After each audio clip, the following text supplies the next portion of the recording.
Hello, my dear students. Welcome to my YouTube channel. Kaveri book का chapter number 1 how I taught my grandmother to read का vocabulary and structures in context वाला जो portion था वो हम solve कर रहे थे। क्वेश्चन नंबर 4 तक हम सॉल्व कर चुके थे। आज हम उसके पार्ट 5 मतलब कि क्वेश्चन नंबर 5 से स्टार्ट करेंगे। तो चलिए क्वेश्चन नंबर 5 के स्टार्टिंग में कुछ गिवन है वो हम रीड करते हैं। Read the following sentences from the text and underline the verbs. तो ये स्टोरी में से कुछ 2 सेंटेंसेस आपको गिवन है, आपको इन्हें रीड करना है और वर्ब को अंडरलाइन करना है। तो चलिए जल्दी से अंडरलाइन कीजिए। स्टार्ट करते हैं। पहला है secretly I bought Kashi Yatre which had been published as a novel by that time. क्या लिखा है कि सीक्रेटली मैंने जो काशी यात्रे थी वो परचेस करी, खरीद ली थी, क्योंकि और वो जो बुक थी वो उस समय तक मतलब पहले वो एज अ नॉवल पब्लिश नहीं हुई थी, लेकिन उस समय तक वो नॉवल की तरह पब्लिश हो गई थी, इसलिए मैंने वो नॉवेल जो है वो परचेस कर ली थी। तो यहाँ पे 2 वर्ब्स है, एक तो है आपकी बॉट और दूसरी यहाँ पे है पब्लिश्ड। ये आपकी दोनों मेन वर्ब्स है। अगर मैं हेल्पिंग वर्ब की बात करूं तो यहाँ पे यूज हुआ है हैड बीन। ठीक है, चलिए नेक्स्ट सेंटेंस करते हैं। सेंटेंस सेकंड है आपका I knew then that my student had passed with flying colours. तो यहाँ पे भी अगेन यहाँ पे जो आपकी वर्ब है वो क्या है, एक तो है न्यू, मुझे पता चला। क्या पता चला? मुझे उसके बाद पता चला कि जो मेरी स्टूडेंट्स है वो अच्छे ग्रेड के साथ पास हो गई है। ठीक है, तो हैड पास्ट जो है वो भी क्या है आपकी, पास्ट जो है वो मेन वर्ब है, हैड आपकी हेल्पिंग वर्ब है। ओके, चलिए अब नीचे क्या लिखा है वो पढ़ते हैं।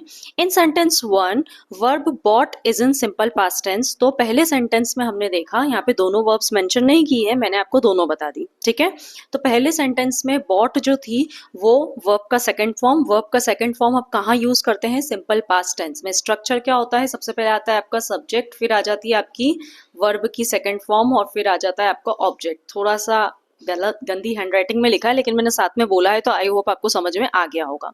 चलिए उसके बाद सेंटेंस 2 के बारे में क्या लिखा है।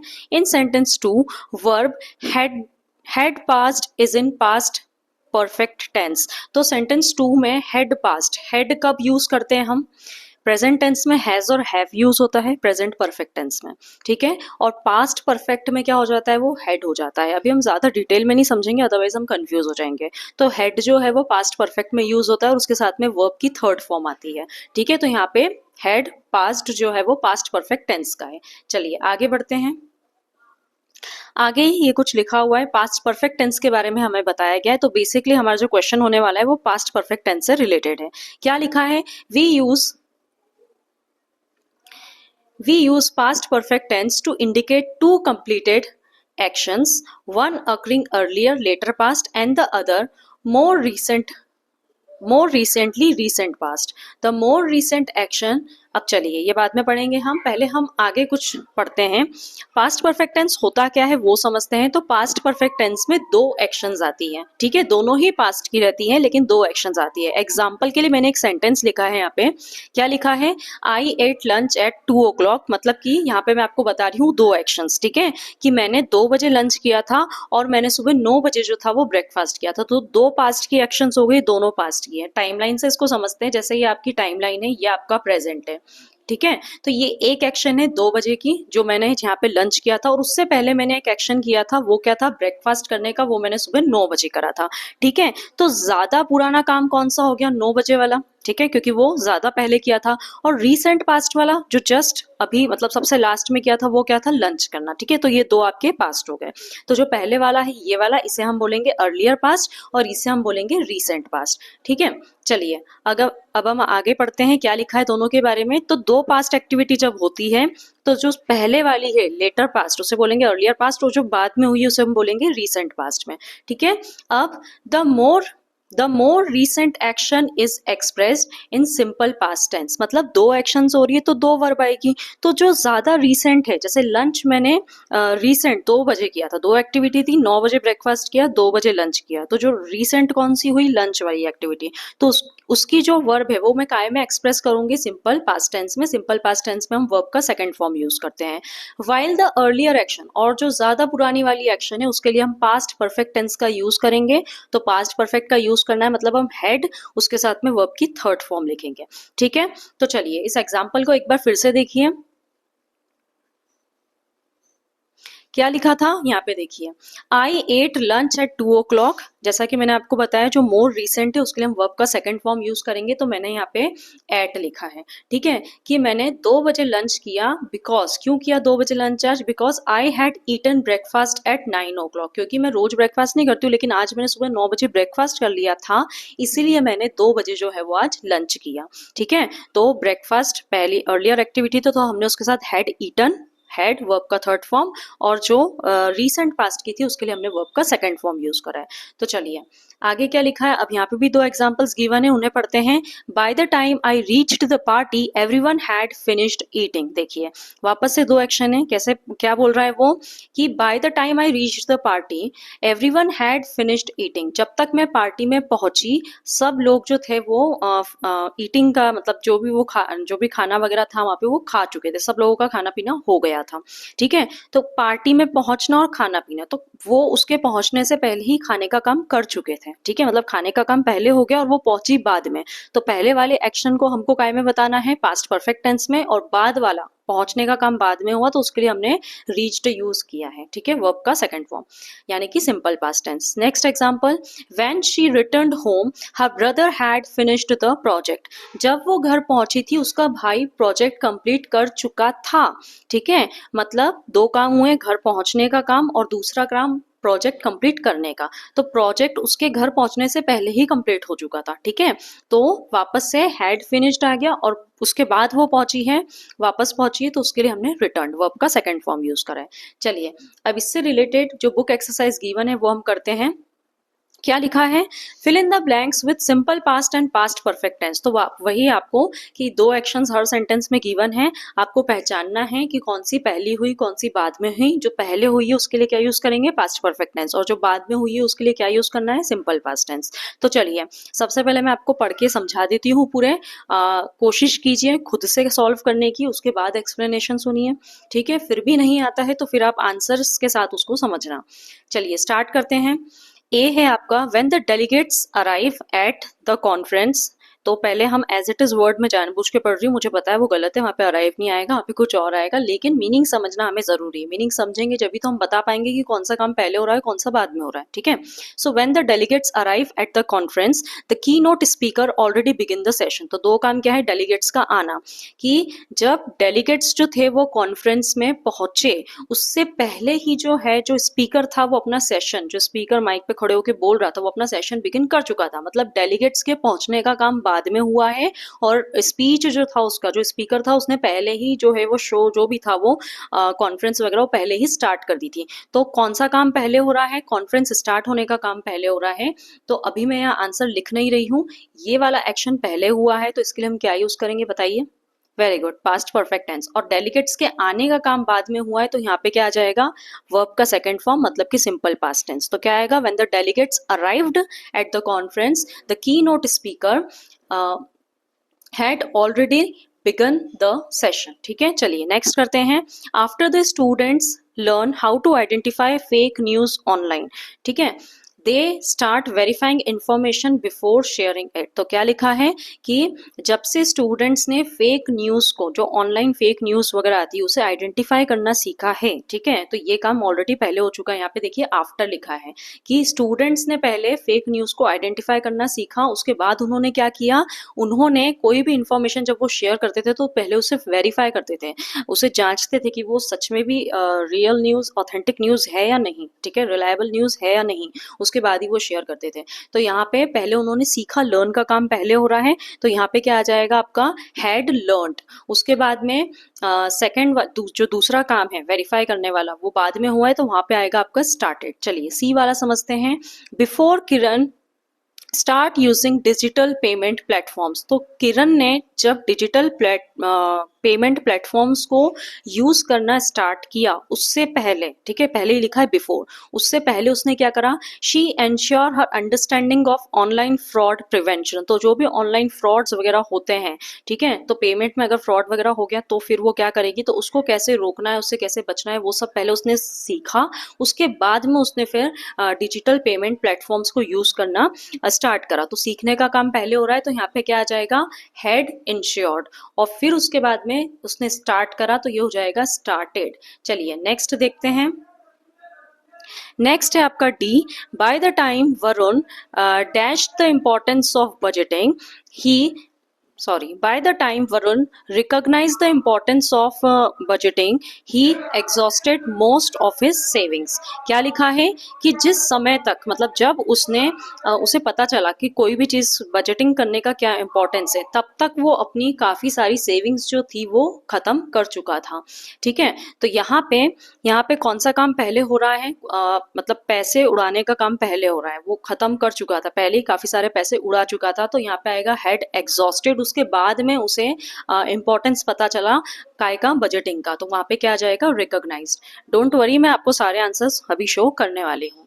फिर आपका ई, when Raghu log in to the cyber security webinar, the instructor already discussed the importance of strong passwords. तो ये फर्स्ट वाले जैसा ही है कि जब रघु जो है वो साइबर सिक्योरिटी वेबिनार जो था वहाँ पे वो जाने वाला होगा, तो वो जैसे ही लॉगिन करता है उस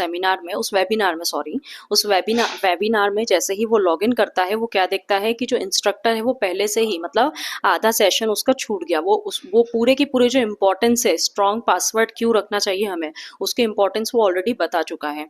तो जो सेकंड वाला एक्शन है आपका, वो आपका पहले हो रहा है, तो वहां पे आएगा हैड ऑलरेडी डिस्कस्ड, और पहले वाले में आएगा आपका लॉग्ड इन। तो चलिए इसके आंसर्स देख लेते हैं पहले, फिर हम क्वेश्चन 2 डिस्कस करेंगे। ये रहे इसके आंसर, ठीक है, नोट डाउन कर लीजिए, चेक कर लीजिए हमने बिल्कुल सही किए हैं, आपने बिल्कुल सही किए या नहीं, और ये रहे आगे के आंसर्स। ओके, तो चलिए स्क्रीनशॉट ले लीजिए चाहे तो। सेकंड क्वेश्चन करते हैं हम। सेकंड क्वेश्चन भी हमारा जो है वो टेंसेस से रिलेटेड ही है। Fill in the blanks with the correct form of verb given in the brackets. अब आपको, जैसा कि आपने अभी देख ही लिया होगा, यहाँ पे कुछ पैराग्राफ जैसे आपको गिवन है, 2 पैराग्राफ्स हैं, कंटिन्यूएशन में ही है, तो पूरे जे तक हैं। आपको इन पैराग्राफ्स को रीड करना है और जो ब्रैकेट्स में वर्ब गिवन है उसको करेक्ट फॉर्म में यूज करना है। तो चलिए स्टार्ट करते हैं। Last year my parents and I dash a financial planning course. Last year मेरे पेरेंट्स, अब ये पूरे सेंटेंस को पढ़ना है, पूरे सेंटेंस में एक ही काम हो रहा है और वो पास्ट का हो रहा है, तो वो सिंपल पास्ट टेंस में आएगा कि लास्ट ईयर मेरे पेरेंट्स और मैंने जो है एक फाइनेंशियल प्लानिंग कोर्स जो है वो लिया था, तो यहाँ पे क्या आ जाएगा, टेक का टुक हो जाएगा। उसके बाद में when we review our expenses we realized we spend too much on unnecessary purchases. अब यहाँ पे 2 एक्शंस हो रही है, पूरा सेंटेंस कब खत्म होता है, जब फुल स्टॉप आता है, तो पूरे सेंटेंस में 2 टास्क हो रही है, ठीक है। When we review our expenses, जब हमने फिर, मतलब पहले पूरा फाइनेंशियल प्लानिंग कोर्स किया, उसके बाद में जब हमने हमारे पूरे एक्सपेंसेस को देखा, हमें ये रियलाइज हुआ कि हम बहुत ही अननेसेसरी परचेसेस पे काफी सारा पैसा खर्च कर चुके हैं। तो पैसा पहले खर्च हुआ, ठीक है, तो उसके लिए आप पास्ट परफेक्ट टेंस यूज करेंगे, क्या आएगा वहां पे, हैड स्पेंड, और उसके बाद में उन्होंने रिव्यू करा, ठीक है, तो वहां पे रिव्यू का क्या आ जाएगा बेटा, रिव्यूड। उसके बाद में after my parents discuss ways to save I open a savings account. उसके बाद में वापस यहाँ पे देखिए आफ्टर आ गया कि after my parents discuss ways to save, उसके बाद में मेरे पेरेंट्स ने क्या करा, डिस्कस करा, और उसके बाद में मैंने एक सेविंग अकाउंट खोला। तो कौन सा टास्क पहले हो रहा है, डिस्कस करने का टास्क, तो वहां पे आएगा हैड डिस्कस्ड। उसके बाद में मैंने सेविंग अकाउंट खोला, तो opened a saving account. By the time we set our budget the course already introduce investment strategies. वापस से 2 काम हो रहे हैं कि जब हमने अपना बजट सेट करा, तब तक जो था वो इन्वेस्टमेंट, तब तक जो कोर्स था, फिर से समझाती हूँ, by the time we set our budget the course already introduce investment strategies. तो जब तक हमने पूरा बजट डिस्कस करा, सेट करा, तब तक वो जो कोर्स था वो अपनी इन्वेस्टमेंट स्ट्रेटजीज जो था वो बता चुका था, तो वो पहले ही दे चुका था, ठीक है, इन्वेस्टमेंट स्ट्रेटजीज पहले आई थी, तो यहाँ पे आएगा पास्ट परफेक्ट टेंस, तो आ जाएगा आपका हैड ऑलरेडी इंट्रोड्यूस्ड। और सेट का हो जाएगा, सेट का सेकंड फॉर्म भी सेट ही होता है, वो सिंपल पास्ट टेंस में जाएगा, ये काम बाद में हो रहा है, ठीक है। चलिए आगे, we hurry to take notes but many participants complete their financial plans. आगे क्या लिखा है कि हमने क्या करा, हमने नोट्स लेने की जल्दी करी, लेकिन जो पार्टिसिपेंट्स थे, जो और भी पार्टिसिपेंट्स थे, वो ऑलरेडी अपनी फाइनेंशियल प्लान्स जो थे वो कंप्लीट कर चुके थे। तो दूसरों के फाइनेंशियल प्लान्स कंप्लीट करना, ये एक्शन पहले हुआ है और बाद में फिर मतलब तब तक जब तक उन्होंने जल्दबाजी करी तब तक तो वो चीज़ हो चुकी थी। ठीक है, तो वापस से क्या आ जाएगा, we hurried, HURRIED, hurried to take notes, but many participants had completed their financial plans. आगे, despite that we enjoy learning how to manage money wisely. तो यहाँ पे एक ही एक्शन हो रहा है कि इसके बावजूद भी, भले ही हमारा छूट गया था जो भी था, इसके बावजूद भी हमने किस प्रकार से मनी को वाइजली मैनेज करना है ये सीखना। ठीक है, हमें इस चीज में बहुत मजा आया। तो क्या आएगा, despite that we enjoyed learning how to manage money wisely. चलिए, इसी के साथ आपका ये क्वेश्चन भी कंप्लीट होता है। मैं आपको इसके आंसर्स दिखा देती हूँ। ये रहे इस पैराग्राफ के आंसर, आप चाहें तो स्क्रीनशॉट ले सकते हैं। ठीक है, चलिए अब नेक्स्ट एक्टिविटी या नेक्स्ट पार्ट बोल सकते हैं बुक में, जो है आपका लिसन एंड रिस्पॉन्ड। क्या है, लिसन, आपको सुनना है और उसके बेसिस पर आपकी बुक में कुछ क्वेश्चंस जो है वो नीचे गिवन है, आपको दिख रहे होंगे। ठीक है, पेज नंबर 17 पे आप चाहें तो, क्योंकि आपको अब यहाँ पे बुक की जरूरत क्यों पड़ेगी, क्योंकि आपको सुनना है और हाथों हाथ जैसे ही आप लाइन को सुनते हैं, आपको जो भी समझ में आता है इंग्लिश में, ठीक है, एक या दो वर्ड्स जितने भी समझ में आए उसकी मदद से आपको कुछ 5 फिलअप से ये फिल करना है। ओके, तो अभी स्क्रीन पे जब मैं आपको एक्सप्लेन करूंगी तो आपको लिखा हुआ पूरा दिखेगा, लेकिन आपको देखना नहीं है। आपको पहले कोशिश करना है सुन के, और जो भी ब्लैंक आप चाहो तो पहले ब्लैंक रीड कर लो कि उनमें क्या क्या पूछा गया है। ठीक है, उसके बाद में आप ध्यान से सुनोगे तो हाथों हाथ आपको याद आ जाएगा कि हाँ ये इससे रिलेटेड क्वेश्चन था, आप हाथों हाथ उसे फिल कर लेना। ये सबसे बेस्ट तरीका है। ठीक है, अगर आपको वैसे ना समझ में आए तो वापस से वीडियो को थोड़ा सा पीछे करके और फिर वापस से आप देख के पढ़ समझने की कोशिश करना। मैं हिंदी में भी एक्सप्लेन करूंगी, ऐसे तो आ जाना चाहिए आपको। ठीक है, फाइनली मैं आपको उसके आंसर्स शो कर दूंगी। तो चलिए इसको पढ़ते हैं। Listen and respond. You will listen to a speaker talk about digital literacy. तो यहाँ पे मैं आपको डिजिटल लिटरेसी के बारे में पढ़ के बताने वाली हूँ। As you listen, complete the following sentences with 1 to 3 exact words that you hear. तो जैसे जैसे आप सुनते जा रहे हो, आपको 1, 2, 3 जितने वर्ड्स सुनाई दिए हैं उसके बेसिस पर आपको ये चीज फिल करना है। बुक नंबर भी दी है, सॉरी पेज नंबर भी गिवन है कि ये जो ट्रांसक्रिप्ट है जो आपको सुननी है, जो मैं आपको पढ़ के सुनाने वाली हूँ, वो टीचर्स के लिए वो पेज 259 पे है। आगे पीछे जो लिखा है वो मैंने नीचे लिखा है, you will listen to a speaker talk about digital literacy. As you listen, complete the following sentences with 1 to 3, वही की वही लाइन वापस से लिखी है। तो चलिए मैं रीड करना स्टार्ट करती हूँ। Good morning everyone, today I would like to discuss an essential skill in our daily lives, digital literacy। तो सबसे पहली फर्स्ट लाइन उसने सबको गुड मॉर्निंग विश करा, फिर उसने बोला कि आज मैं यहाँ पे एक बहुत ही असेंशियल स्किल, आज के टाइम में जो एक बहुत ही असेंशियल पार्ट हो गया हमारी लाइफ का, डिजिटल लिटरेसी, उसके बारे में बोलने जा रही हूँ। ठीक है, आगे earlier literacy meant just reading and writing. पहले के समय में लिटरेसी, अब जो वर्ड है डिजिटल लिटरेसी, उसका मीनिंग हम समझ रहे हैं कि पहले के टाइम में लिटरेसी का मतलब क्या होता था, जिसको रीडिंग आती है, जिसको राइटिंग आती है, वो क्या कहलाता था, लिटरेट कहलाता था। कि मतलब अगर इसको पढ़ना आ गया, लिखना आ गया, मतलब ये पढ़ा लिखा इंसान है। लेकिन अब क्या हो गया है, now it includes the ability to use digital tools effectively and responsibly। लेकिन अब लिटरेसी वर्ड में सिर्फ पढ़ना और लिखना ही शामिल नहीं है, अब इसमें एक स्किल भी इंक्लूड हो गई है। वो क्या है कि आपको डिजिटल टूल्स चलाने आने चाहिए। अगर आप किसी के सामने खड़े होकर फोन नहीं चला पा रहे हो, कंप्यूटर नहीं चला पा रहे हो, इंटरनेट पे कुछ ढूंढ नहीं पा रहे हो, तो वो आपको क्या समझेगा, वो आपको इलिटरेट समझेगा, अनपढ़ समझेगा। ठीक है, तो कहीं ना कहीं इस वर्ड में क्या इंक्लूड हो गया है कि डिजिटल टूल्स आपको इफेक्टिवली अच्छे से चलाने आना चाहिए और साथ में रिस्पॉन्सिबली भी चलाना आना चाहिए। ऐसा नहीं कि आप पेमेंट कर रहे हो किसी को, आपने मतलब किसी फ्रॉड में आप फंस गए या कुछ नुकसान आपने करवा दिया पेरेंट्स का। ठीक है, अगला पैराग्राफ क्या है, digital literacy means accessing, creating and sharing information using technology। तो डिजिटल लिटरेसी मतलब पढ़ा लिखा, ठीक है, और डिजिटल टूल्स को अच्छे से यूज करना। तो डिजिटल लिटरेसी का मतलब क्या हुआ कि आपको एक्सेस करना आना चाहिए, मतलब चलाना आना चाहिए, क्रिएट, कोई चीज़ बनानी है डिजिटली तो वो बनाना आनी चाहिए, या फिर टेक्नोलॉजी की मदद से कोई चीज़ आपको शेयर करनी है, कोई इन्फॉर्मेशन शेयर करनी है, तो ये सारी चीज़ें डिजिटल लिटरेसी में आती है। आगे क्या लिखा है, it's not just about using gadgets but also understanding digital platforms, identifying reliable sources and protecting personal data.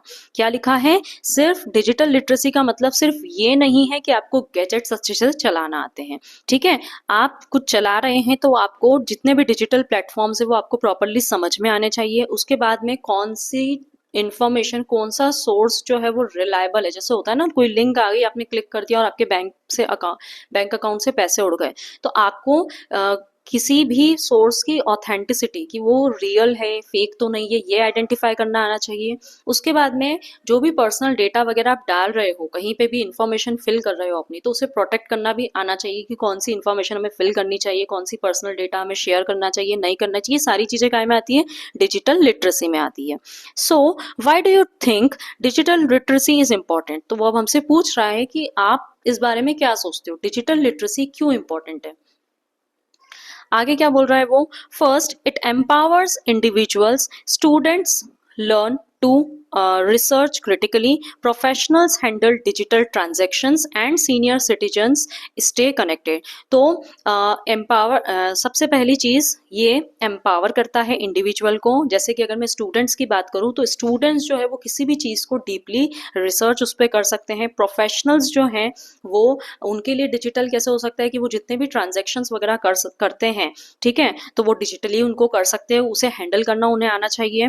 आगे क्या लिखा है, सीनियर सिटीजन्स स्टे कनेक्टेड, और जो सीनियर सिटीजन्स हैं वो एक दूसरे से कनेक्ट रह पाते हैं just because of all this technology, ठीक है। तो एम्पावर, हमें सशक्तिकरण कैसे मिलता है, हम एम्पावर कैसे होते हैं, स्टूडेंट्स ज़्यादा अच्छे से किसी भी चीज़ पे रिसर्च कर सकते हैं, प्रोफेशनल्स जो है वो डिजिटल ट्रांजेक्शन्स को हैंडल करते हैं, और सिटीजन्स जो है वो एक दूसरे से इसकी मदद से कनेक्टेड रहते हैं। सेकंड क्या है, second it promotes safe internet use by helping us recognise misinformation, scams and cyber threats. तो डिजिटल लिटरेसी का दूसरा इंपॉर्टेंस क्या है कि ये हमें सिखाता है कि हमें कितना सेफली, हम किस प्रकार से सेफली इंटरनेट एक्सेस कर सकते हैं, ठीक है। हमें रिकॉग्नाइज करना, हमें पहचानना सिखाता है कि कौन सी मिस इन्फॉर्मेशन है, कोई स्कैम है, कोई फ्रॉड तो नहीं हो रहा है, साइबर क्या क्या थ्रेट्स होते हैं, साइबर थ्रेट्स के बारे में बताते हैं। तीसरा है, third it prepares us for a digital future. तीसरा, कहीं ना कहीं जब हम ये डिजिटल लिटरेसी ले रहे हैं या किसी को दे रहे हैं, किसी को कुछ सिखा रहे हैं, तो हम एक डिजिटल फ्यूचर का निर्माण कर रहे हैं, ठीक है। आगे, where skills in online services, job application and governance are essential, जहाँ पे कहीं ना कहीं स्किल्स सिखाई जा रही हैं कि ऑनलाइन सर्विसेज को कैसे आप ले सकते हैं या दे सकते हैं, जॉब एप्लीकेशंस आप कैसे ऑनलाइन अप्लाई कर सकते हैं, या फिर पूरा की पूरा गवर्नेंस, कोई फॉर्म फिल करना है, कोई इंस्ट्रक्शंस है, वो कैसे ऑनलाइन जो है वो सब कुछ हो सकता है। Being digitally literate is no longer optional, it's a necessity. पहले ऐसा होता था कि हाँ, फोन चलाना आता है, इंटरनेट चलाना आता नहीं है तो ठीक है, लेकिन आज के टाइम में जितनी एडवांसमेंट पे हम पहुंच गए, आज के टाइम में ये सब चीज़ें ऑप्शनल नहीं रह गई है, ये एक नेसेसिटी बन गई है। इसके बिना लाइफ ऐसी लगती है पॉसिबल ही नहीं है। मतलब जिस पर्सन को, जो डिजिटली लिटरेट नहीं है, जिसे ये सब चीज़ चलानी नहीं आती, उसको डेली लाइफ में बहुत सारी चीज़ें क्या है फेस करनी पड़ सकती है। तो आज के टाइम में एक ये क्या हो गई है, ये सारी चीज़ें एक नेसेसिटी हो गई है, आपको ये सारी चीज़ें यूज़ करना आनी चाहिए।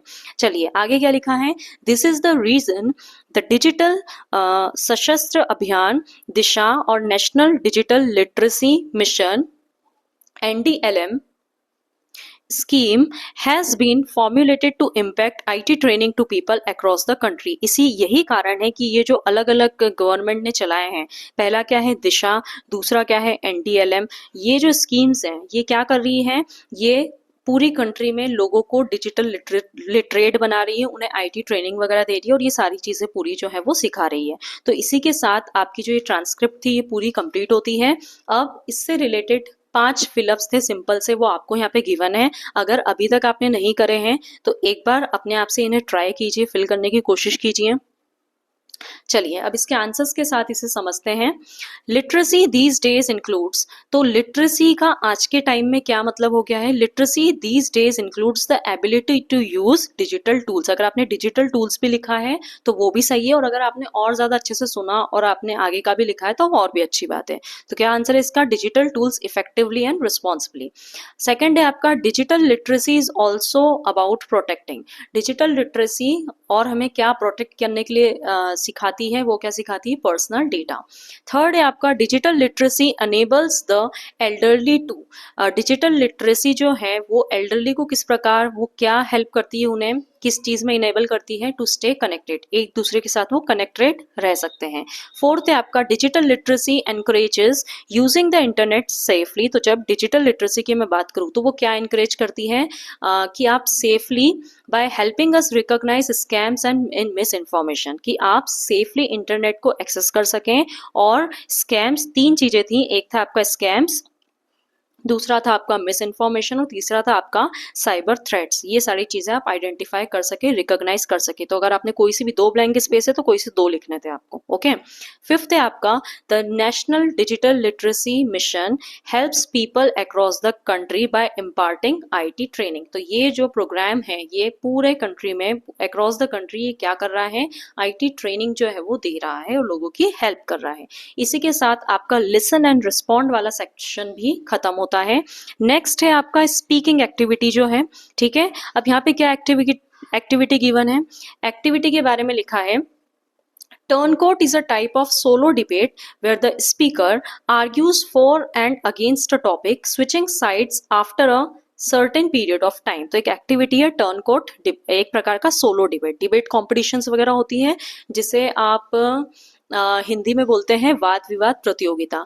तो इस प्रकार से एक डिबेट कंपटीशन होती है जिसमें दो लोग रहते हैं, एक टॉपिक दिया जाता है, एक जना उसके फेवर में बोलता है, दूसरा उसके अगेंस्ट में बोलता है। मतलब एक उसके एडवांटेजेस बताता है, जैसे मोबाइल फोन ले लो तो एक क्या बोलेगा, उसके एडवांटेजेस बताएगा कि क्या क्या एडवांटेजेस, और दूसरा क्या है उसके खिलाफ बोलेगा कि नहीं ये चीज बहुत खराब है। इस प्रकार से वो होती है आपकी डिबेट कॉम्पिटिशन। लेकिन यहाँ पे क्या दिया है? Turncoat. तो टर्न कोट क्या होती है? सोलो डिबेट है, मतलब एक ही पर्सन है, एक ही बच्चा है जो पहले कुछ टाइम, 1 मिनट या 2 मिनट, जितना टाइम लिमिट है उसके अकॉर्डिंग एक मिनट उसके बारे में बताएगा, फॉर में बोलेगा, उसके फेवर में बताएगा, और अगले 1 मिनट में फिर क्या करेगा? वो उसके अगेंस्ट में बोलेगा। एक ही पर्सन दोनों रोल करेगा, ठीक है। तो चलिए आगे क्या लिखा है? Choose your topic, choose your topic and speak for and against for not more than 1 minute each. Topic number 1, topic number 2। तो टॉपिक 1 क्या है आपका? It is important to learn a new language apart from your mother tongue. और topic 2 है आपका learning can happen only when you are young.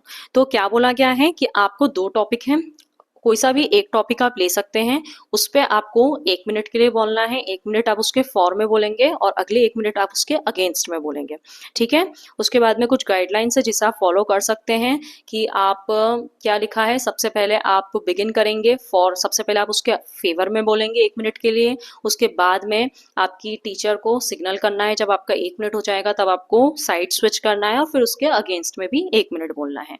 तो चलिए मैंने यहाँ पे दोनों टॉपिक कवर करे हैं, इस प्रकार से कंपटीशन अपन कंडक्ट कर सकते हैं एज एन एक्टिविटी, ठीक है।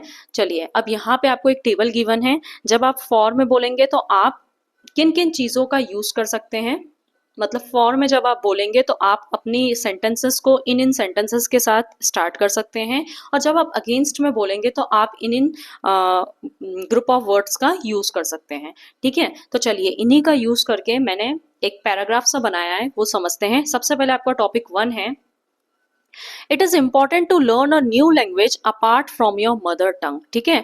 हमें मदर टंग जो हमारी है उसके अलावा भी दूसरी लैंग्वेज सीखने का क्या इंपॉर्टेंस है। तो पहले तो हम इसके अच्छी बातें बताएंगे, ठीक है, इसके फॉर में बोलेंगे और फिर उसके अगेंस्ट में पढ़ेंगे। तो सबसे पहले फॉर में पढ़ते हैं।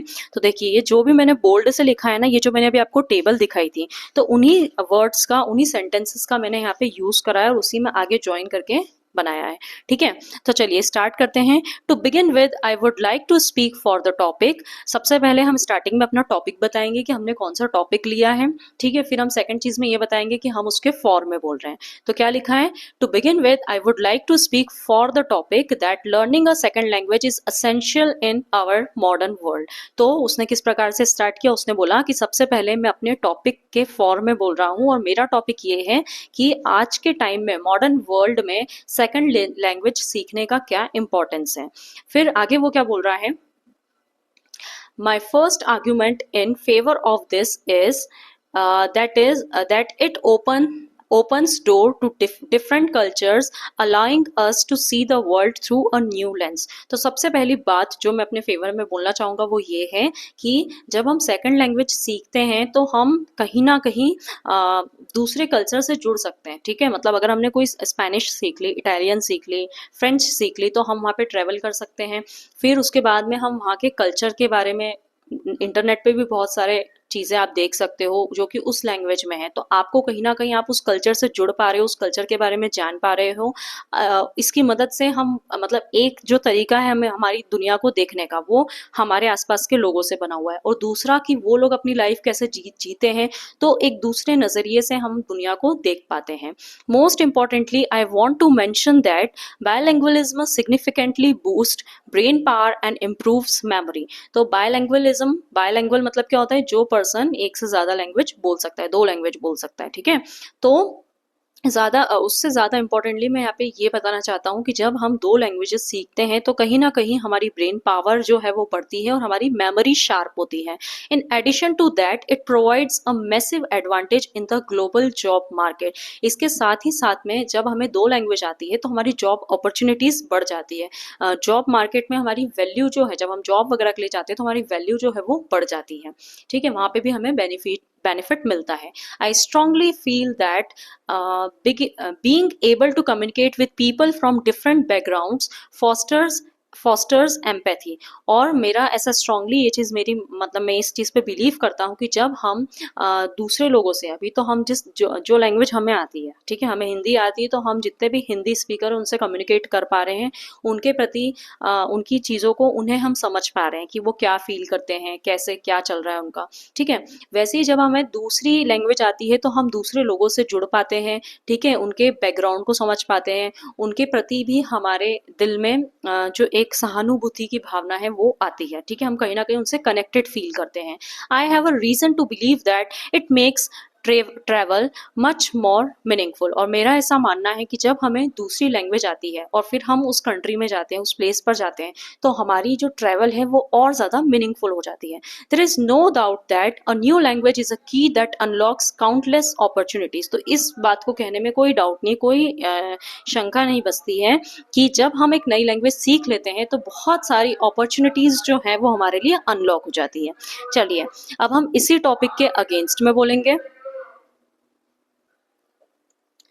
तो अगेंस्ट द टॉपिक में क्या लिखा है, on the contrary one could argue that we should focus entirely on mastering our mother tongue first. क्या लिखा है कि इसी के अपोजिट वो क्या कह रहा है, अब वही बच्चा इसी चीज को बोल रहा है, उसी के अगेंस्ट में बोल रहा है कि इसी से बेटर क्या होगा कि हम जो हमारी मदर टंग है उस पर ज्यादा मतलब रादर देन 2 लैंग्वेज सीखना, बेटर है कि हम एक ही लैंग्वेज पे, हमारी जो मदर टंग है उस पर फोकस करें और उसी को अच्छे से सीखें। There are 2 sides to this topic. इसी टॉपिक के 2 साइड्स हैं, तो अब हम दूसरा वाला देखने वाले हैं। And we must consider the time and effort required to learn a new language which could be spent on other skills. क्या बोल रहा है वो कि अगर इसके बेनिफिट्स हैं तो उसका दूसरा साइड ये भी है कि हम हमारा काफ़ी सारा टाइम और एफर्ट्स, बहुत मेहनत लगेगी दूसरी लैंग्वेज सीखने में, तो कितना सारा टाइम और एफर्ट्स जो है वो हम सिर्फ दूसरी लैंग्वेज को सीखने में दे रहे हैं, वही टाइम जो है वो हम दूसरी स्किल्स डेवलप करने में दे सकते हैं, जैसे कि कोडिंग हो गया, मैथ हो गया।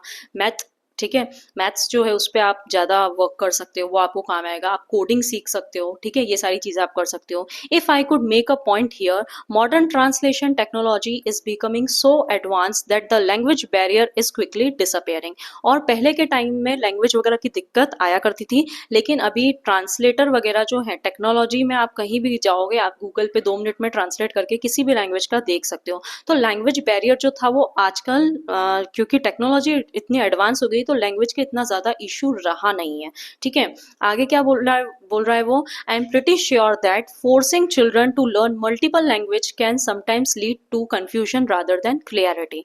और बच्चे पे क्या हो रहा है कि एक प्रकार से प्रेशर बढ़ रहा है उसको मल्टीपल लैंग्वेजेस सीखना है, वो भी अच्छे से सीखना है, प्रॉपरली उसे कम्युनिकेट करना आना चाहिए। तो कहीं ना कहीं वो क्या होते हैं, वो क्लैरिटी तो आ नहीं पाती है दोनों लैंग्वेजेस में, और दोनों ही लैंग्वेजेस पे वो प्रॉपरली ध्यान नहीं दे पाता है, और फिर क्या हो जाता है, कंफ्यूजन क्रिएट होता है, दोनों में ही वो मास्टरी नहीं पा पाता है।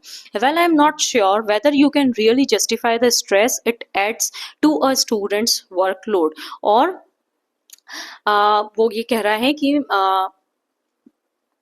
Well I am not sure whether you can really justify, मतलब इस चीज़ में मैं श्योर नहीं हूँ कि आप ये चीज़ समझ पा रहे हैं या नहीं, कि जब एक बच्चे पे दो लैंग्वेजेस, मतलब पढ़ाई का तो लोड है, ऊपर से एक लोड और आ गया कि आपको एक लैंग्वेज और सीखना है, तो उसका वर्कलोड कितना बढ़ जाता है।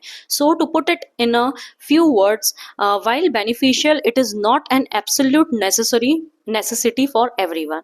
तो अगर कुछ शब्दों में शॉर्ट में कहा जाए तो बेनिफिशियल तो है, लेकिन ये कोई बहुत नेसेसिटी नहीं है कि ये चीज़ तो करनी ही है, इसके बिना तो कुछ होगा ही नहीं, ठीक है। तो ये इतना भी ज़्यादा इम्पोर्टेंट नहीं है। चलिए आगे बढ़ते हैं। अब जो हमारा टॉपिक 2 था, learning can happen only when you are young. Topic 2 क्या है, टॉपिक 2 में ऐसा कहा गया है कि जो लर्निंग प्रोसेस है वो सिर्फ तभी हो सकती है जब आप यंग है, ठीक है। अगर आपकी एज ज़्यादा हो गई है तो आप ये चीज़ नहीं कर सकते, ये आपका टॉपिक है। तो सबसे पहले हम फॉर बोलेंगे, तो वहीं वापस से जो बोल्ड है वो बुक के सेंटेंसेस है, आपको बोल्ड नहीं लिखना है। To begin with I would like to speak for the topic. सबसे पहले हमने बताया कि हम फॉर में बोल रहे हैं, और हम टॉपिक के बारे में बताएंगे कि हम स्टार्टिंग में टॉपिक के फॉर में बोल रहे हैं, और हम यहाँ क्या बताना चाह रहे हैं, that the early years of life are the prime time for learning. मैं यहाँ पे बताने वाला हूँ कि जो लाइफ के अर्ली ईयर्स रहते हैं, स्टार्टिंग जो ईयर्स रहते हैं किसी भी पर्सन की लाइफ के, वो सबसे बेस्ट टाइम होता है लर्निंग का, ठीक है। हम यहाँ पे उसकी इंपॉर्टेंस बताने वाले हैं। My first argument in favour of this is the concept of neuroplasticity. तो सबसे पहली चीज उसने अपने फेवर में क्या बोल दी, जो कंसेप्ट है न्यूरोप्लास्टिसिटी का, उसे बताया है। यहाँ पे क्या बोला है, A child's brain is like a sponge absorbing information effortlessly। एक बच्चे का दिमाग जब रहता है अपना, ठीक है, किसी भी पर्सन का जब वो चाइल्ड एज में रहता है तो उसका दिमाग एक स्पॉन्ज से कंपेयर किया गया है, कि जिस प्रकार से एक स्पॉन्ज को हम इस प्रकार से जब प्रेस करते हैं और जैसे ही पानी में रिलीज करते हैं किसी भी चीज़ में, तो वो कितना जल्दी एब्जॉर्ब करता है, तो वैसा ही उतना ही शार्प जो है वो चाइल्ड का ब्रेन होता है। वो बहुत जल्दी जो है बिना एफर्ट्स के वो कोई भी चीज़ को एब्जॉर्ब कर लेते हैं। Most importantly I want to mention that young people have fewer inhibitions and are less afraid of making mistakes, which is crucial for growth। क्या लिखा है अब यहाँ पे, अब यहाँ पे एक वर्ड आ रहा है इनहेबिलिएशन। इसका मतलब क्या होता है, अ शाय और nervous feeling that stops you from saying और doing what you really want. क्या मतलब हुआ इसका, कि वो यहाँ पे ये मेंशन करना चाह रहा है कि जो यंग पीपल रहते हैं उनमें ये जो इनहिबिशन वाली जो हैबिट रहती है, मतलब कोई चीज़ कर रहे हैं तो वो रहता है ना कि अरे कोई क्या बोलेगा, लोग क्या सोचेंगे, ठीक है। तो ये चीज़ क्योंकि यंग एज है, ज़्यादा दुनियादारी देखी नहीं है, ठीक है, तो उनको इतनी परवाह नहीं रहती है आसपास वाले लोग हमारे बारे में क्या सोचेंगे, वो शायद इतना ज़्यादा नर्वस फील नहीं करते हैं। इस कारण से अगर उनसे कोई मिस्टेक हो भी जाती है तो वो इतना उनको ऐसा नहीं लगता हमने क्या कर दिया, ठीक है। तो ये आपकी ग्रोथ के लिए बहुत ज़रूरी है। अगर आपका ध्यान इधर जा रहा है कि आसपास वाले क्या कहेंगे, लोग क्या कहेंगे, ठीक है, आप नर्वस फील कर रहे हो, आप डरे हुए हो, तो आपकी ग्रोथ कहीं ना कहीं हिंडर होगी उस कारण से। तो वही चीज़ उसने बोली कि यंग एज में वो चीज़ कम रहती है, ठीक है, आप परवाह नहीं करते हो आसपास वालों की, तो आप फटाफट ग्रोथ करते हो। लेकिन जब वही चीज़ आप आगे जाके करते हो तो आपको अगर आप किसी को अभी बोलो, मतलब अगर आपके पेरेंट्स हैं, अगर वो अभी वो सोचेंगे पढ़ने लिखने से पहले, ठीक है, कि अभी इस एज में क्या करना है, ये वो इस प्रकार से। Moreover I feel that children have the gift of time which adults often lack due to responsibilities. आगे क्या बोल रहा है वो, इसके अलावा मुझे ये भी फील होता है कि बच्चों के पास जो है वो सबसे इंपॉर्टेंट क्या है, टाइम है, खूब सारा टाइम, जो कि एडल्ट्स के पास नहीं रहता है। क्योंकि चाइल्ड एज में आप पे कोई रिस्पॉन्सिबिलिटी नहीं रहती है, जैसे आप बड़े होते जाते हो आपके ऊपर रिस्पॉन्सिबिलिटीज जो है वो बढ़ती जाती है। इस कारण से बच्चों के पास क्योंकि बहुत सारा टाइम रहता है तो उनके लिए लर्निंग ईजी हो जाती है, वो पूरा टाइम उस पर फोकस कर सकते हैं। I strongly feel that foundation skills like language and music are best acquired in childhood। और वो क्या बोल रहा है, वो बोल रहा है कि मेरा ऐसा मानना है कि ये जो भी फाउंडेशनल स्किल्स हैं, जैसे कि लैंग्वेज है, छोटे बच्चे को हम बैठ के उसकी क्लासेस नहीं लेते हैं, उसे लैंग्वेज सिखाते नहीं है, वो सिर्फ आसपास का सुन के नोटिस करके ही लैंग्वेज सीख जाता है। वैसे ही म्यूजिक हो गया। तो ये जो चीज़ें हैं, मेरा ऐसा मानना है, मतलब जब हम उसके फॉर्म में बोल रहे हैं तो हम ये लाइन बोलेंगे कि हमारा ऐसा मानना है कि सबसे बेस्ट टाइम इन चीज़ों को सीखने का जो है वो चाइल्ड एज है। There is no doubt that the habits we form when we are young stay with us for life। और ये कहना भी गलत नहीं होगा कि जो चीज़ें हम बचपन में सीखते हैं, ठीक है, बचपन में हमें सिखाई जाती है, वो चीज़ें वो चीज़ें एक बार अगर हमारे अंदर आ गई तो लाइफ टाइम हमारे साथ वो चीज़ें रहती, वो हम कभी नहीं भूलते हैं। चलिए अब इसी के अगेंस्ट में बोलेंगे। On the other hand the idea that learning stops after youth is a complete myth. अब इसके अगेंस्ट में जब हम बोल रहे तो हमने कैसा स्टार्ट करा कि हम दूसरी साइड अगर इसका देखा जाए तो लर्निंग जो है, अगर कोई कह रहा है कि लर्निंग जो है सिर्फ यूथ एज में की जा सकती है, जब आप कम एज के हैं, चाइल्ड एज में, तभी कर सकते हैं, तो ये एक कंप्लीट मिथ है। ऐसा क्यों?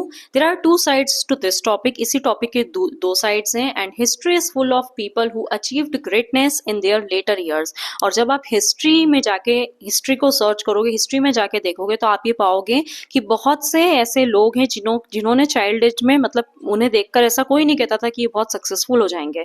इन्होंने बाद में जाके अपनी लाइफ के काफी साल बाद जाके एक काफी अच्छी एज में जाके कोई चीज अचीव करी है। ठीक है, ऐसे लोगों के एग्जाम्पल से हिस्ट्री में आपको, मतलब ऐसे बहुत सारे लोगों के बारे में जानने को मिलेगा। If I could make a point here, adults often learn more effectively because they have a higher level of motivation and better focus. अब वो क्या बोल रहा है, अब वो यहाँ पे बोल रहा है कि मेरा ऐसा मानना है, मुझे ऐसा लगता है कि जो एडल्ट्स हैं, ठीक है, एडल्ट्स और ज़्यादा इफेक्टिवली जो है वो लर्न कर पाते हैं। क्यों कर पाते हैं? क्योंकि वो ज़्यादा मोटिवेटेड रहते हैं और उनका फोकस और ज़्यादा बेटर हो गया है। क्यों हो गया है? क्योंकि उन्होंने लाइफ देख ली है, ठीक है, तो उससे वो मोटिवेट होते हैं, कुछ उन्होंने फेस करा है, उससे वो मोटिवेट होते हैं और वो ज़्यादा अच्छे से फोकस कर पाते हैं। आगे, I am pretty sure that lifelong learning is what keeps the mind sharp as we age. और आगे क्या लिखा है, वो ये चीज बोल रहा है कि ये चीज आपने भी सुनी होगी, मेरा ऐसा मानना है यह कि अगर, मतलब जब हम चीजें सीखते रहते हैं, लाइफ लॉन्ग लर्निंग जब हम करते रहते हैं, तो हमारे ब्रेन के लिए वो चीज एज के साथ, मतलब हमारा दिमाग जो है वो बूढ़ा नहीं होता है, वो यंग रहता है, तो वो माइंड को फ्रेश रखता है। आगे, well I am not sure whether you can really say a 40 years old is incapable of picking up a new hobby और करियर। आगे वो बोल रहा है कि अगर आप बोल रहे हो कि कोई बड़ी एज में जाके कोई चीज लर्निंग जो है वो नहीं कर सकता है, तो वो तो कुछ ऐसा कहना हो गया कि कोई 40 इयर्स का पर्सन है, वो, मतलब आप इमेजिन कीजिए 40 इयर्स का पर्सन है, वो अब इनकेपेबल हो गया है, वो कोई नया करियर नहीं चूज कर सकता है, कोई अगर उसकी हॉबी है वो नहीं कर सकता है, ये कुछ उस प्रकार से हो गया। तो क्या कभी आपने ऐसा देखा है कि आपकी मम्मी या पापा 40 इयर्स ऑफ एज है अगर उनकी, तो क्या वो ये चीज नहीं कर सकती? कोई नई चीज उनको सीखना हो तो क्या वो नहीं सीख पाते हैं? ठीक है, आगे, there is no doubt that experience gives adult a context that children simply don't have. अब जब आप एक काफी अरसा जो है लाइफ का जी चुके हो, तो आपके पास एक्सपीरियंस आ जाता है और उससे मोटिवेट होकर आप चीजें सीख लेते हो, जो कि बच्चों के पास ड्रॉबैक है। बच्चों के पास एक्सपीरियंस की कमी रहती है, तो कहीं ना कहीं इसीलिए बच्चे जो हैं वो, उनको कितना फोर्स करना पड़ता है, पढ़ लो पढ़ लो पढ़ लो, वो फिर भी नहीं पढ़ पाते। लेकिन एडल्ट्स के पास क्या है, एक बेनिफिट है कि उनके पास एक्सपीरियंस है। आगे, so to put it in a few words, तो अगर मैं शॉर्ट में कहना चाहूँ तो क्या कह सकते हैं, curiosity has no expiration date. मतलब जब तक आपके अंदर क्यूरोसिटी है, नई नई चीजों को जानने की इच्छा है, तब तक आप सीख सकते हो। जरूरी नहीं है कि आप यंग एज के हो तो ही आप सीख पाओगे। अगर आपके अंदर क्यूरोसिटी है, और क्यूरोसिटी की कोई एक्सपायरेशन डेट नहीं होती है, जब तक आप में क्यूरोसिटी है, आप नई नई चीजें जानते रहोगे, नई नई चीजें सीखते रहोगे और इसी प्रकार आगे बढ़ते रहोगे। ठीक है, चलिए इसी के साथ ये टॉपिक भी हमारा कंप्लीट हो जाता है। अब आ जाता है हमारा राइटिंग टास्क, क्या लिखा है? सबसे पहले लिखा है as a socially responsible citizen you strongly believe that students can contribute significantly in prompting adult literacy.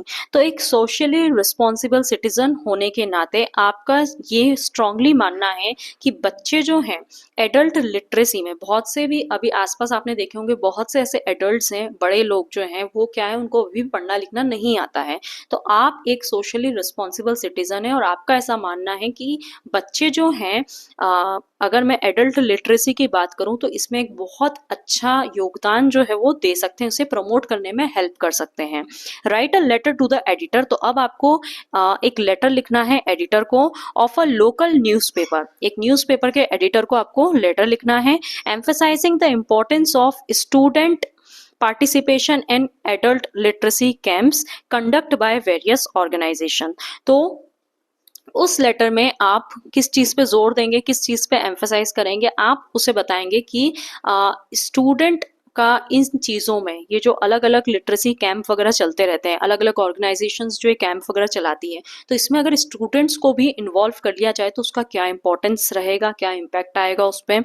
आगे discuss the benefits of such initiatives for both students and society. आपको आपके लेटर में इंपॉर्टेंस बताना है कि अगर बच्चे पार्टिसिपेट करते हैं तो बच्चों का कैसे भला होगा, और अगर उसी दूसरी हाथ मतलब on the other hand society का उसमें क्या फायदा होगा। आपको दोनों के बेनिफिट्स बताने हैं। Suggest effective ways to spread awareness and encourage more students to volunteer for this noble cause, और आपको तरीके भी बताने हैं कि क्या क्या चीज़ें की जा सकती है जिससे कि अवेयरनेस फैले, साथ के साथ में ज़्यादा से ज़्यादा बच्चे जो हैं वो इससे जुड़ने की कोशिश करें। ठीक है, आगे अब इसके आगे हमें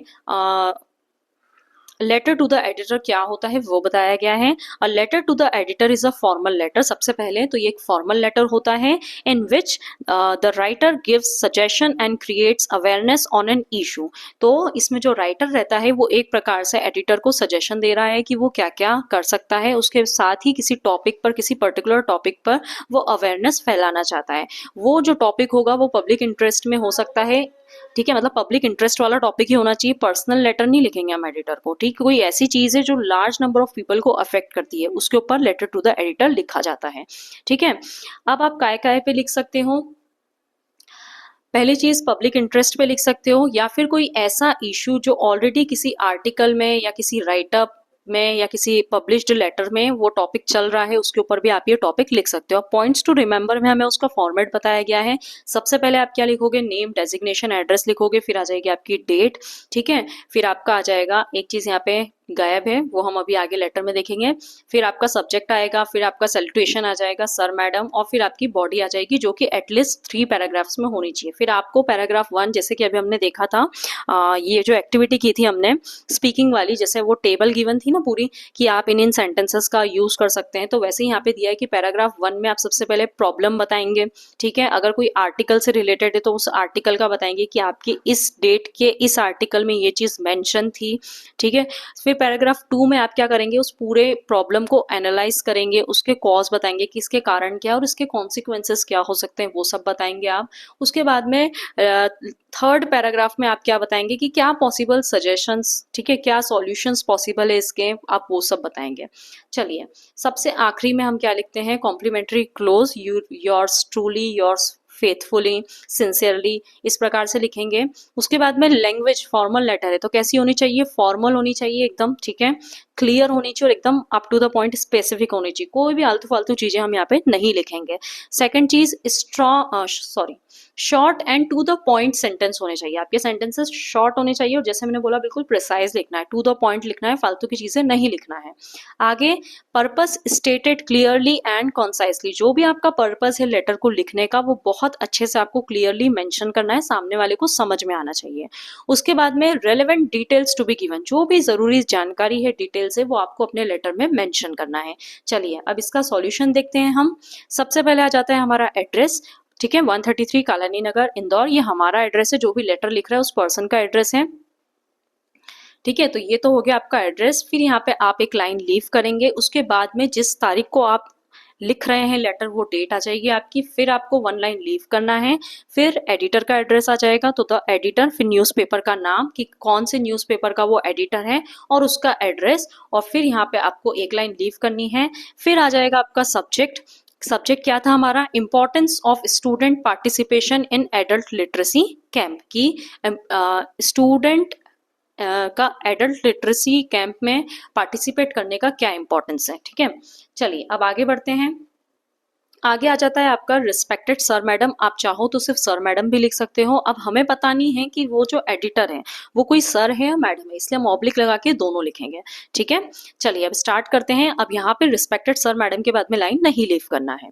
क्या लिखा है फर्स्ट पैराग्राफ में, अब वापस से ये जो लाइन बोल्ड में लिखी है ये आपको बोल्ड में नहीं लिखना है। ये लाइन्स आपके जो अभी हमने देखा था जो फॉर्मेट हमने देखा था उसके नीचे मैंने आपको बताया था पैराग्राफ 1, 2, 3, उसने बताया था कि आप ये लाइन्स का यूज कर सकते हो, तो बस वही वो लाइंस बोल्ड में मैंने लिखी है।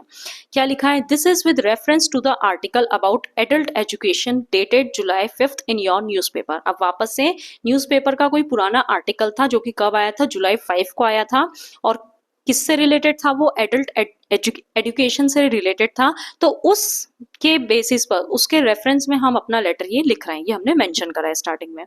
As a concern citizen I would like to draw your attention towards the need for the students to help in adult literacy camps. Many adults in our area still cannot read or write, which makes their daily life very difficult. तो सबसे पहले हमने बताया कि हम किस article की बात कर रहे हैं, कौन सी डेट को आया था। फिर हमने आगे लिखा कि हम एक कंसर्न सिटीजन है और हम आपका ध्यान किस और ले जाना चाह रहे हैं कि हम ये बताना चाह रहे हैं कि स्टूडेंट्स जो है वो किस प्रकार से एडल्ट लिटरेसी कैंप में, मतलब उनकी क्या इंपॉर्टेंस है, क्या नीड है, मतलब हम चाहें तो बच्चों को भी इसमें शामिल कर सकते हैं। आगे वो क्या लिख रहा है कि आगे वो प्रॉब्लम बता रहा है अपनी फर्स्ट पैराग्राफ में कि बहुत से एडल्ट्स हमारे एरिया में ही ऐसे हैं जो कि जिन्हें सिर्फ पढ़ना और लिखना ही नहीं आता, मतलब उन्हें पढ़ाई तो दूर की बात है, उन्हें लिखना और पढ़ना ही नहीं आता है। ठीक है, और इस कारण से उनकी डेली लाइफ जो है वो कितनी ज्यादा डिफिकल्ट हो चुकी है। सेकंड पैराग्राफ में अब हमने क्या लिखा, अब डिटेल में बता रहे हैं। The issue at hand affects a large section of society and stops our country from growing. तो ये जो इश्यू है, अगर मैं आज की बात करूं तो आज के टाइम में ये जो इश्यू है ये लार्ज नंबर ऑफ पीपल इस प्रॉब्लम से जूझ रहे हैं, जुड़े हुए हैं, और कहीं ना कहीं हमारी प्रोग्रेस नहीं हो रही तो कंट्री की प्रोग्रेस कैसी होगी, क्योंकि हमारी प्रोग्रेस होगी, हमारी ग्रोथ होगी तो कंट्री की ग्रोथ होगी। तो इस इशू के कारण हमारी कंट्री की ग्रोथ भी जो है वो रुक रही है। When students help adults learn, अब जब बच्चों को जोड़ने की बात हो रही है तो हम वही बता रहे हैं कि अगर इस चीज में बच्चे जुड़ जाएंगे, अगर बच्चे बड़ों की मदद करेंगे सीखने में, लर्न करने में, it is good for everyone, तो ये सबके लिए अच्छा होगा। कैसे अच्छा होगा वो हम आगे बता रहे हैं। Adults feel more confident, adults जब पढ़ना लिखना सीख जाएंगे तो वो और ज्यादा कॉन्फिडेंट फील करेंगे। And students learn how to be helpful and kind, और स्टूडेंट्स क्या सीखेंगे, स्टूडेंट्स सीखेंगे कि किस प्रकार से हेल्प की जाती है। ठीक है, उनमें काइंडनेस आएगी। ठीक है, और उनको ये भी सीखने को मिलेगा कि उन्हें कैसा होना चाहिए, हेल्पफुल होना चाहिए।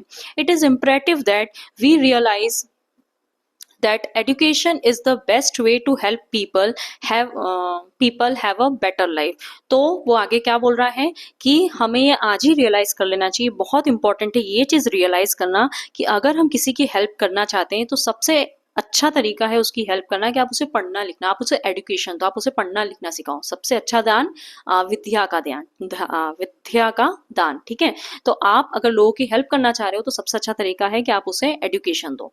थर्ड पैराग्राफ में हमने उसके पॉसिबल सॉल्यूशन बताए हैं। क्या लिखा है, a possible solution to this issue could be starting more small teaching centres in our neighbourhood. अब जैसे स्टार्टिंग में उसने कहा था कि हमारे एरिया में ही ऐसे बहुत से लोग हैं जिन्हें पढ़ना लिखना नहीं आता है, तो यहाँ पे उसने यही लिखा है कि पॉसिबल सॉल्यूशन क्या है। पॉसिबल, अभी जो पॉसिबल सॉल्यूशन है वो ये है कि हम बहुत सारे छोटे छोटे जो हैं वो टीचिंग सेंटर्स जो हैं हमारे आसपास के एरिया में ही खोलें। आगे, one effective way to address this might be using social media to invite more student volunteers. अब इससे बच्चों को जोड़ना है तो बच्चों को जोड़ने के लिए एक एक बहुत अच्छा तरीका जो वो क्या है कि हम इसमें इंटरनेट की, सोशल मीडिया की हेल्प ले सकते हैं। उसकी मदद से काफ़ी सारे बच्चों को इनवाइट कर सकते हैं कि वो एज अ वॉलंटियर इससे जुड़ें, आएँ और पढ़ना लिखना सिखाएं। This letter is written in the hope that it gets published in the column of a daily newspaper. और ये जो लेटर है ये मैं आगे क्या लिखा है पहले पूरी लाइन पढ़ लेते हैं। This letter is written in the hope that it gets published in the columns of a daily newspaper so that more people join this noble cause. तो ये लेटर मैंने इस आशा में लिखा है कि आप अपने जो डेली न्यूज़पेपर है उसमें इसे पब्लिश करें ताकि ज़्यादा से ज़्यादा लोग जो है वो इस नेक काम से जुड़ पाएँ। आगे क्या लिखा है, आगे अब इसी के साथ में आपका लेटर के 3 पैराग्राफ हो गए, फिर आपको 1 लाइन लीव करना है। उसके बाद में आप ये लिखेंगे योर्स ट्रूली, फिर आपका नाम शीतल खंडेलवाल और फिर आ जाएगा अ कंसर्न सिटीजन। अगर आप कोई स्टूडेंट है तो यहाँ पे क्या आ जाएगा कंसर्न स्टूडेंट, या फिर स्टूडेंट कंसर्न सिटीजन की जगह आप हेड बॉय हेड गर्ल जो भी आपको गिवन है या आप लिखना चाहो वो लिख सकते हो। अगर आप वहाँ पे हेड बॉय हेड गर्ल लिखोगे तो यहाँ पे बेटा स्कूल का नाम हो रह जाएगा। For example Pratibha international school, फिर ये स्कूल का एड्रेस आ गया, और सबसे आखिरी में जब आप नाम लिख रहे हो अपना तो वहाँ पे आप अपनी डेजिग्नेशन लिखोगे। तो आप अभी क्या हो, आप हेड गर्ल हेड बॉय जो भी वहाँ के हो आप वो लिख सकते हैं। ठीक है, so with this we come to an end of our chapter number 1 how I taught my grandmother to read. Finally ये चैप्टर हमारा पूरा हो गया है।